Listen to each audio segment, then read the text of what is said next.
This is Eric Rutan of Cannibal Corpse. You are listening to the Scars and Guitars podcast with Andrew McKay Smith.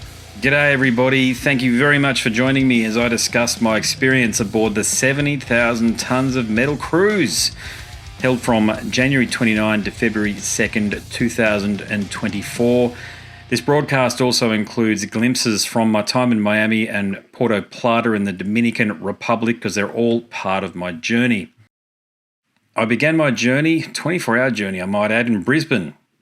On January 26th, the flight path led me through Vancouver for a stopover and finally onto Miami, where I had reserved an Airbnb in the midtown part of the city. It's a pricey area, but I enjoyed trying all of the American food available that I typically wouldn't have had in Australia, and of course, who can go past Denny's? Why don't we have that here? I explored the city using Big Bus Miami. I found the design district particularly intriguing with its diverse array of buildings and street art. Miami reminds me a lot of an industrial scale version of my hometown, the Gold Coast in Queensland, and I hope the Gold Coast can adopt a similar approach to urban design and art. Doesn't it look great? South Beach and Mid Beach didn't leave much of an impression on me, I must say.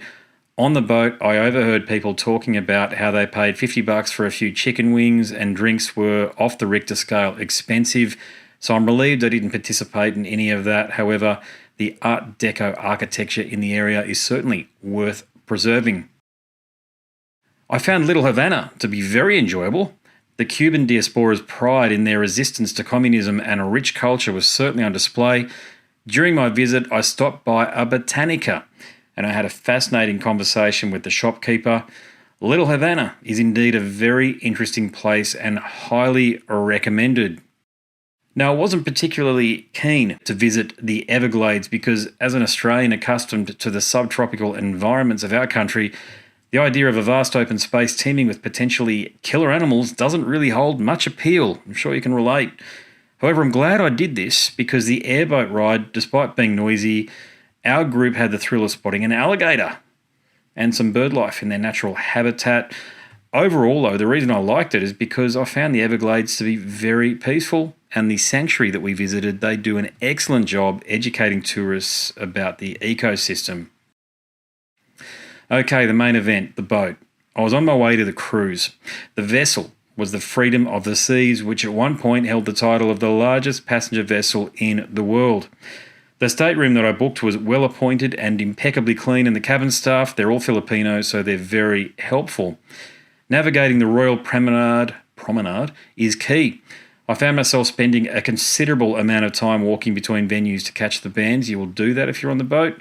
This area houses all of the essential services from the front desk, several retail outlets, the press office, where I'll spend a lot of time as I'll soon explain, the shore excursions desk, and numerous bars and pubs which I didn't frequent because I wasn't drinking. The pizzeria. Now that was open most of the day, so I ended up eating and talking to people in there quite a bit, catching bands in between, and there was a vast buffet on level 11 of the boat, but after seeing one, you know it, you've seen them all. The food, though, was adequate to very good. It was intriguing to watch the tradesmen working on constructing the pool deck stage. A lot of hard work went into that, and being up on that level also provided me with an opportunity to explore and soak up the atmosphere, which is lively, especially since many of the cruisers were already indulging in some beverages and reconnecting with old friends from previous cruises. Whilst mingling, I spoke to plenty of people, and I noticed that I didn't come across any other Australians then or for the entire cruise. However, I did meet plenty of people from various parts of the Americas. Once the band started playing, the party kicked into a higher gear. Now, being on board as part of the media contingent, I was prepared for many interviews and conversations. I showed you very briefly the press office already, and here it is. It was fantastic to reconnect with Niclas from In Flames, or formerly In Flames, and now in the Halo Effect, and I had a killer chat with him. He actually said that he listens to the show, watches the show, so that was great. I had a conversation finally with Tom from Sodom. That was unexpected and very enjoyable, especially later on as I'd watched them obliterate the stage. They did well. Now, unfortunately, meetings with Gravedigger and Cataclysm they didn't materialise for some reason, but I thoroughly enjoyed catching up with the fellas in Noturnall, a killer band from Brazil, and also the blokes in Inhuman Condition, which is a group, an all-star cast. It features members from formerly in Venom Inc., I should say. Jeramie used to be in Venom Inc., Obituary, certainly, and Deicide. Nice. Catatonia didn't happen due to issues with conducting interviews through video. Apparently they don't do that anymore. And it's always a pleasure to catch up with Pa from Meshuggah. Used to be in Meshuggah, did some time with them. But Symmetry, that's his band.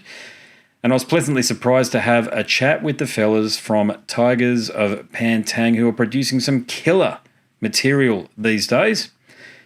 Carnation are a death metal band from Belgium, and they were a lot of fun, and I saw them play at the earliest time I've ever seen a band before. There you go. Meeting Aaron from My Dying Bride was a treat. I've spoken to him before for the podcast, but I'm an old fan of their work, so meeting him in person was even better. The blokes in Blood Red Throne were gents, and they're doing great things these days, as is Felipe and his bandmates in Angra, another Brazilian, and he's also a fellow bassist, so we had plenty to talk about.